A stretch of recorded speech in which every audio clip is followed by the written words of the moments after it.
പയ്യന്നൂരിനടുത്ത് രാമന്തളിയിൽ മേലേടത്തെ ചക്കി എന്ന സ്ത്രീക്ക് വയനാട്ടിലെ പൂമ്പുലം കാട്ടിൽ നിന്നൊരു ആൺകുട്ടിയെ കളഞ്ഞിരുട്ടി. ആ കുട്ടിക്ക് കേളൻ എന്ന് പേരിട്ടു. വീര്യവും ബുദ്ധിയുമുള്ള കേളൻ അമ്മയുടെ ഭൂമിയെ സമ്പൽ സമൃദ്ധമാക്കി.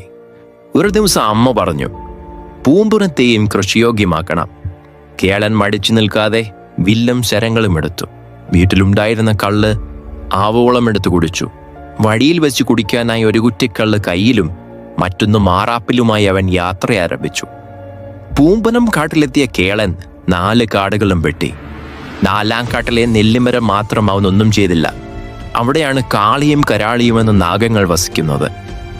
ഓരോ കാടുകൾക്കായി തീവച്ച് കേളൻ 4ാം കാട്ടിലെത്തിയപ്പോഴേക്കും തീ 4 മൂലയിലും പടർന്നു. അവന് പുറത്തിറങ്ങാനാകാത്ത സ്ഥിതി. മറ്റൊരു രക്ഷയുമില്ലാതെ കേളൻ നെല്ലിമരത്തിലേക്ക് കയറി. നാഗങ്ങൾ പേടിച്ച് കേളന്റെ ദേഹത്തേക്ക് പാഞ്ഞു. അവർ അഗ്നിയിലേക്ക് വീണു.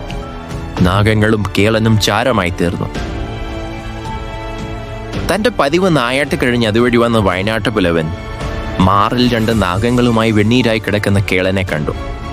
ദേവൻ തന്റെ പിൻകാലുകൊണ്ട് വെണ്ണീരിലടിച്ചു. ദേവന്റെ പിൻകാല് പിടിച്ച് കേളൻ എഴുന്നേറ്റു. മാറിൽ 2 നാഗങ്ങളുമായി പുനർജന്മം വെച്ച കേളൻ ദൈവ കരുവായി മാറി. ഇന്നും തീയിൽ ആർത്തിയോട് നൃത്തം ചെയ്യുന്ന വീരൻ. യാതൊരുവിധ സുരക്ഷയുമില്ലാതെ ആളുന്ന അഗ്നിയിലൂടെ ചാടിയിറങ്ങുന്ന കണ്ടനാർ കേളന്റെ തെയ്യക്കോലം ശ്വാസമടക്കി പിടിച്ച് ഏതൊരാൾക്കും കാണാൻ കഴിയുകയുള്ളൂ എന്നത് തീർച്ച.